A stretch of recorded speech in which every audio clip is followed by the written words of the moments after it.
Sa ating latest satellite images, makikita po natin wala tayong minomonitor ngayon no, na low pressure area sa loob at labas ng Philippine Area of Responsibility. Maliit pa nga yung posibilidad na magkaroon tayo ng bagyo sa mga susunod na araw. At tatlong weather systems ang nakakaapekto sa ating bansa, ang hanging amihan o northeast monsoon, partikular na sa may bandang hilagang bahagi ng Luzon, ang shear line, ito yung banggaan ng malamig na northeast monsoon, at ang mamainit na easterlies o yung hangin nagmumula sa karagatang Pasipiko ay nakakaapekto partikular na sa may silangang bahagi ng central at southern Luzon, habang easterlies ang makakaapekto sa malaking bahagi ng ating bansa. Malaki nga yung posibilidad ng mga pag-ulan, partikular na sa may bahagi ng Aurora at Quezon, dulot ng shear line, habang makikita nyo po itong mga kaulapan sa may silangang bahagi ng Mindanao. Magdadala naman ito ng mga pag-ulan sa Caraga at Davao Region. Malaking bahagi naman ng ating bansa ay makararanas ng mas maliwalas sa panahon, bagamat posible pa rin yung mga localized thunderstorms, lalong-lalo na sa Visayas at Mindanao, habang mga light rains naman sa may bahagi ng Luzon, dulot yan ng northeast monsoon or yung hanging amihan.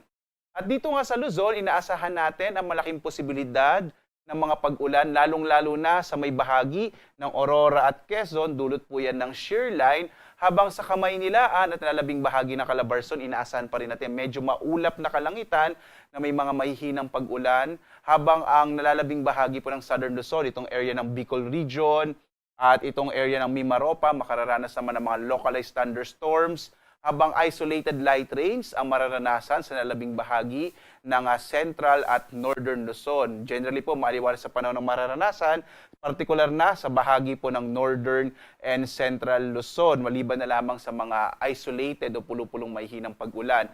Agad nga ng temperatura sa lawag na sa 23 to 32 degrees Celsius sa Baguio, 16 to 24 degrees Celsius sa bahagi ng Tuguegarao, 22 to 28 degrees Celsius sa Kamaynilaan naman, 24 to 30 degrees Celsius. Tagaytay natin 22 to 28 degrees Celsius, habang sa Legazpi 24 to 29 degrees Celsius.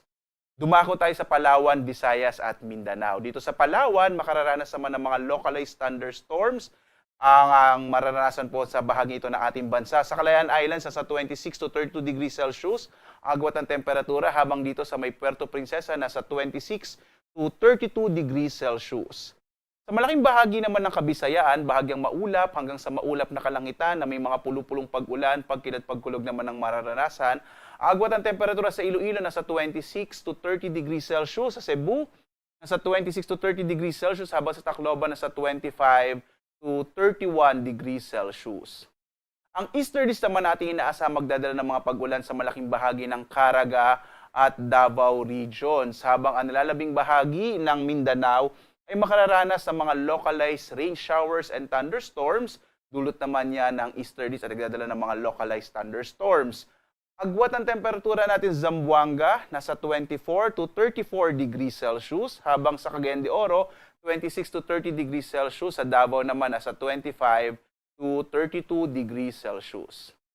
At dahil nga sa paglakas ng northeast monsoon, may nakataas tayong gale warning, partikular na sa may Batanes at gayon din sa mga hilagang baybayin ng Cagayan kasama yung Babuyan Islands at hilagang baybayin ng Ilocos Norte. Delikado po na maglayag yung mga maliliit na sasakyang pandagat at maliliit na mga bangka sa mga nabanggit na lugar dito po sa baybayin nga ng northern seaboard po ng Northern Luzon. Makikita nyo naman na sa may bahagi po ng Central at Southern Luzon ay inaasahan natin ang katamtaman hanggang sa maalong lagay ng ating karagatan, habang ang nalalabing bahagi ng ating bansa ay banayad hanggang sa katamtaman ang magiging pag-alon ng karagatan. Mag-ingat pa rin po kapag may mga localized thunderstorms, kung minsan nagpapaalakas yan ng alon, kaya iba yung pag-iingat po, lalong-lalo na yung mga maliliit na mga sasakyang pandagat. Inaasahan natin na magpapatuloy itong paglakas ng northeast monsoon sa mga susunod na araw, kaya posible po na magpatuloy itong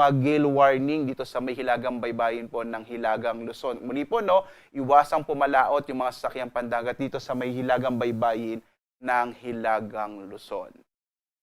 Narito naman yung ating inaasahang magiging lagay ng panahon sa mga susunod na araw. Hanggang araw po ng Huwebes, bukas, araw ng Lunes hanggang Martes, inaasahan natin na yung shear line ay magpapaulan naman sa Bicol Region at Eastern Visayas, habang ang easterlies ay patuloy na magdadala ng mga pag-ulan sa may bahagi ng Caraga at Davao Region.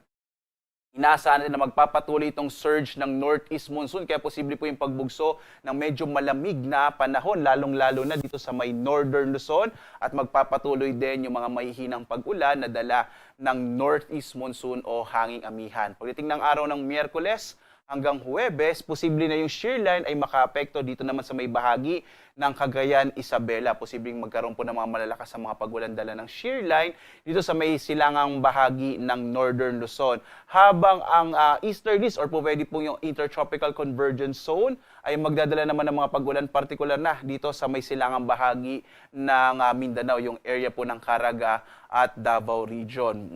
Subalit malaking bahagi pa rin ng ating bansa ay makararanas ng generally fair weather. Pag sinabi po natin generally fair weather, medyo maliit yung posibilidad ng mga tuloy-tuloy na mga pag-ulan. Kadalasan mga localized thunderstorms lamang po ang mararanasan. At base din po sa pinakahuling datos natin, at least in the next 3 days, medyo maliit pa yung posibilidad na magkaroon tayo ng bagyo sa loob ng Philippine Area of Responsibility. I-update po natin yan kung may bago tayong datos na makikita.